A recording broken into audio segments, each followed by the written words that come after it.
This dog could no longer bear the excruciating pain in its mouth, and the doctors were stunned when they examined its mouth. The dog's name was Max, a sprightly golden retriever whose boundless energy and heartwarming bark had been a constant source of joy for the family. But in recent weeks, Max had changed. He barely ate, shied away from playing fetch, and no longer greeted his owners at the door with his usual excitement. His favorite chew toys lay untouched, and his once vivid brown eyes seemed clouded with discomfort. The family tried everything: soft food, warm compresses, even a few homemade remedies, but Max's pain only worsened. Desperate, they rushed him to the animal hospital, their hearts heavy with fear. When they arrived, the attending veterinarian, Dr. Harper, immediately noticed something unusual. Max's whimpers were laced with a strange hoarseness, as though even his vocal cords shared in the agony. Dr. Harper opened Max's mouth to examine it, but nothing could have prepared her for what she saw. At the center of Max's upper jaw was what appeared to be a cluster of small, glimmering objects embedded deep into his gums. They sparkled faintly under the clinic's fluorescent light. It wasn't plaque or a severe gum infection, it was unnatural. Dr. Harper stepped back, her face pale. She called for her colleague, Dr. Reynolds, a seasoned veterinarian known for handling exotic cases. When Dr. Reynolds saw it, he froze, staring in stunned silence. This isn't possible," he whispered. A closer inspection revealed that the objects were crystalline shards, hard and sharp, as though they were growing from within Max's gums. Every attempt to touch them caused Max to whimper and recoil in pain. "This isn't dental," Dr. Reynolds finally said, his voice trembling. "This is biological, but unlike anything I've seen." The team ran an emergency series of X-rays, and what they discovered sent shivers down their spines. The shards weren't limited to Max's gums, they extended deep into his jawbone, forming a network of crystalline growths. Stranger still, these crystals emitted a faint energy signature that the X-ray machine wasn't designed to detect.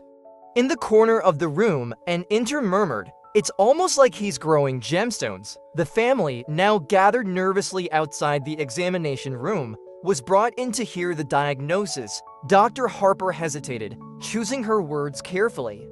"Your dog, Max, is undergoing something we've never documented before.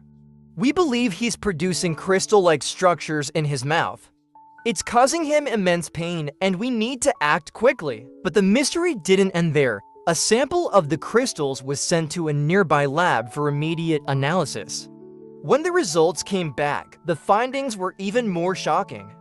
The crystals contained traces of rare minerals found only in the deepest layers of the Earth's crust, minerals that had no logical way of being inside a dog's body. Max's condition defied explanation. Scientists and veterinarians alike flocked to study the case, dubbing it Canis syndrome. As days passed, theories emerged.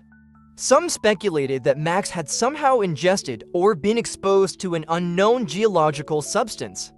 Others believed it was a freak genetic mutation. But a small group of researchers began to whisper about something more fantastical. Could Max's body be adapting, evolving in a way that connected him to the Earth itself? Meanwhile, Max underwent a groundbreaking procedure to carefully remove the crystals, which had begun to compromise his ability to eat and breathe. Despite the pain, Max seemed to trust his caregivers, his expressive eyes reflecting gratitude even in his suffering. As the family took Max home, they were given strict aftercare instructions and a promise from the veterinarians to monitor him closely. What no one expected was what happened next. A week after the surgery, Max began to recover remarkably so. His energy returned, his bark regained its cheerful tone, and his appetite came back with a vengeance. But something was different. When Max stood under sunlight, the faintest glimmer of light would radiate from his fur, as though traces of the crystals remained within him, becoming a part of his very being. Max's case remained unsolved, but one thing was certain: he was no longer just an ordinary dog. His story became a symbol of resilience, and his mysterious condition left an indelible mark on the scientific community, challenging the boundaries of what we thought we knew about life and nature. And every time Max barked, it wasn't just his family who felt a spark of joy. It was as though the earth itself was singing back in harmony. Max's recovery turned into a journey of discovery, both for his family and the scientific community. As his strength returned, so did his playful demeanor, but there was something undeniably extraordinary about him now. It wasn't just the way sunlight made his fur glimmer faintly or how his energy seemed boundless. It was the subtle, almost imperceptible changes in his behavior. Max had developed an uncanny awareness of his surroundings. He began to sense things before they happened. If a storm was approaching, Max would retreat to a corner of the house long before the first raindrop fell. When his owner's young daughter, Lily, wandered too close to the edge of a ravine during a family hike, Max barked furiously and positioned himself between her and danger. It was as if he could feel the world around him on a deeper level. The crystals removed from Max's jaw became a focal point for researchers. Analysis revealed properties that bordered on the otherworldly. The crystals emitted a low-level magnetic field, similar to but more complex than that of natural minerals.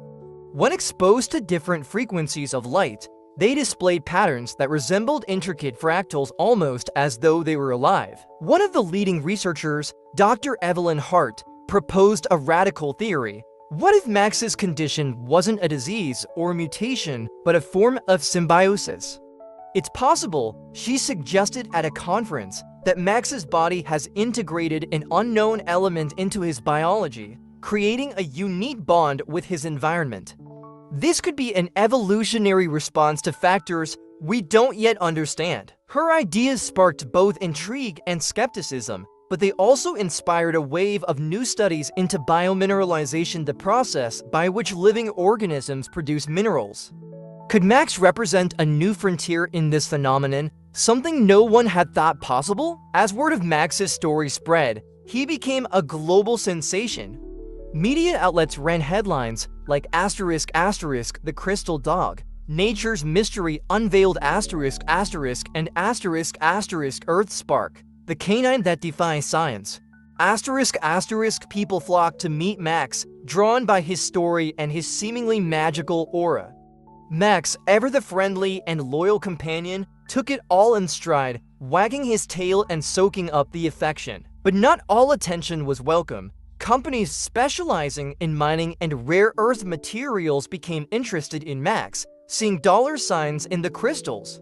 One corporation even tried to obtain a court order to have Max studied under their custody. Claiming his condition was of significant commercial and scientific value, the family fought back fiercely, supported by animal rights groups and a growing community of Max's supporters. Amid the chaos, something extraordinary happened. During a routine follow-up exam, the veterinarians discovered tiny, new crystal formations beginning to grow not in Max's mouth this time, but along his paws. Unlike before, these crystals weren't causing him pain. Instead, they seemed to enhance his natural abilities. Max could now climb steep terrains with ease, his footing more stable than ever, even on slick surfaces. His movements became almost balletic, as though the earth itself supported him. Scientists studying Max's habitat noted peculiar changes as well. Plants in the family's yard grew greener and more robust, and birds and small animals seemed drawn to the area. It was as if Max's presence was influencing the environment, creating a harmonious balance wherever he went. Max's family, though protective of him, couldn't help but marvel at the mystery unfolding before them. Lily, especially, shared a unique bond with Max. She would often sit by his side, running her small fingers through his fur while whispering stories. Max, in turn, would rest his head on her lap, his glowing eyes filled with a wisdom that seemed far beyond his years. One crisp autumn evening, as the family watched Max play in the backyard, they noticed something astonishing. Max stood still, his nose pointed toward the horizon, where the setting sun bathed the sky in hues of orange and gold. His body shimmered faintly, and for a brief moment, the ground beneath his paws seemed to pulse with light. It was as if Max was connected to something greater, something ancient and profound. The family realized that Max's journey was far from over. They decided to protect him fiercely, but also to let him lead the way. They began documenting his experiences, not just for science, but as a legacy of hope and wonder. Max wasn't just a dog anymore.